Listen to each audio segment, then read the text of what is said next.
Welcome to study hub with Adeel.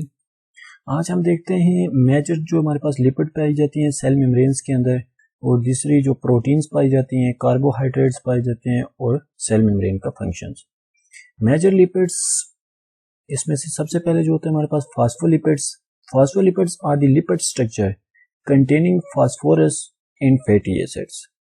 Following are the type of the phospholipids are found: aminophospholipids, sphingomyelin, phosphatidylcholine, phosphatidylethylamine, phosphatidylglycerol, phosphatidylserine, and the last one is phosphatidylinositol.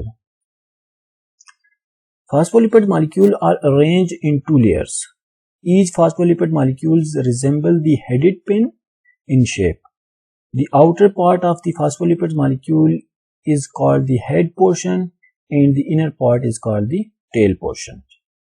Head portion is the polar and soluble in water and has strong affinity for water. That's why it is called hydrophilic. Tail portion is the non-polar end.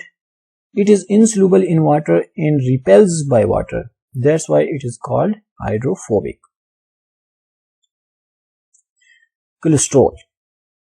Cholesterol molecules are arranged in between the phospholipids molecule. Phospholipids molecule के बीच में जो है वो cholesterol molecule भी arrange हुए होते हैं. Phospholipids are soft and oily structure and cholesterol help to pack the phospholipid in a membrane. अब जो फॉस्फोलिपिड्स हैं वो हमारे पास सॉफ्ट और ऑयली स्ट्रक्चर हैं. दैट्स वाई कोलेस्ट्रॉल जो होता है उनको पैक करता है, उनको इंटीग्रिटी प्रोवाइड करता है. So cholesterol in responsible for the structure integrity of the lipid layer of the cell membrane. Function of the lipid layer in cell membrane. Lipid layer का फंक्शन क्या है सेल मेम्ब्रेन के अंदर? Lipid layer of the cell membrane is semipermeable membranes and allow only the fat soluble substance to pass through it. Lipid layer जो है हमारे पास semi permeable membrane है जो सिर्फ फैट सॉल्युबल सब्सटेंस को पास होने की गुजरने की इजाजत देते हैं. Thus the fat soluble substance like oxygen, carbon dioxide and alcohol can pass through this layer. The water soluble substance such as glucose, urea and the electrolytes cannot pass through this layer.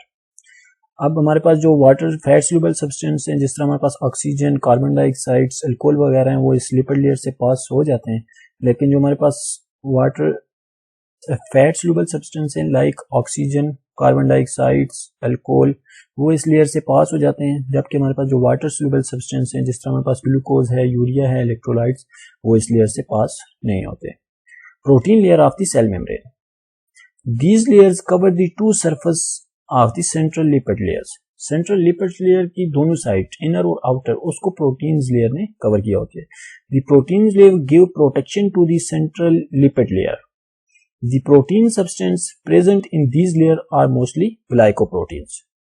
Mostly glycoproteins जो होता है वो cell membranes में पाई जाती हैं. Protein molecules are classified into two categories. Number 1 integral protein, जिसको हम ट्रांस मेम्ब्रेन प्रोटीन भी कहते हैं. The other one is peripheral proteins, जिसको हम peripheral membrane protein भी कहते हैं. अब integral proteins कौन सी होती हैं? Proteins that pass through the entire thickness of the cell membrane from one side to the other side. जो एक साइड से दूसरी साइड तक पास हो सकती हैं, यानी कि जो पास हुई होती हैं, जो प्रोटीन्स जो इस एबल होती हैं, वो इंटीग्रल प्रोटीन्स होती हैं. Example of the integral protein होती है हमारे पास cell adhesion protein, cell junction protein, some carriers जो होते हैं हमारे पास ट्रांसपोर्ट प्रोटीन जिस तरह हैं, channel proteins, some hormones receptors, antigens और some enzymes. Other one is peripheral proteins. Proteins which are partially embedded in outer and inner surface of the cell membrane, जो partially embedded होती हैं inner और outer surface of cell membrane के.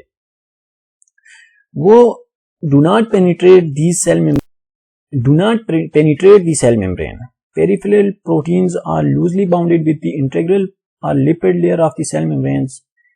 So these protein molecules dissociate readily from the cell membrane. Example of the peripheral proteins of cytoskeletons, some carriers जो हमारे पास इस तरह transport proteins हैं और some enzyme. Function of protein in cell membrane. Integral protein जो होती है वो प्रोवाइड करती है structure integrity of the cell membrane.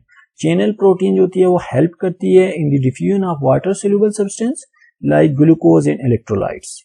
Carriers are transport protein जो होती है हेल्प करती हैं in the transport of substance across the cell membrane by means of the active and passive transport. अब जो कैरियर और ट्रांसपोर्ट प्रोटीन जो होती है वो हमारे पास हेल्प करती हैं सब्सटेंस को सेल मेम्ब्रेन के आर पार गुजरने में. वो एक्टिव ट्रांसपोर्ट से के जरिए भी हो सकती है या तो फिर पैसिव ट्रांसपोर्ट के जरिए भी हो सकती है. Pump.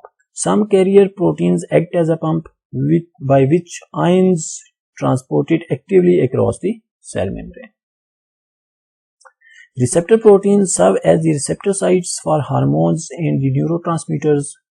Enzymes. Some of the protein molecules form the enzymes and the controls chemical.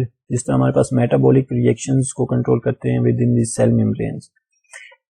Antigens. Some proteins act as antigen and include the process of the antibody formations.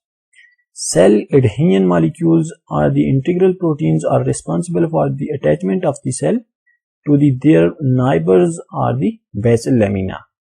अब जो adhesion molecules या फिर integral proteins जो होती हैं वो हमारे पास responsible होती हैं एक सेल को दूसरे सेल के साथ जोड़ने के लिए. Carbohydrate of the cell membrane.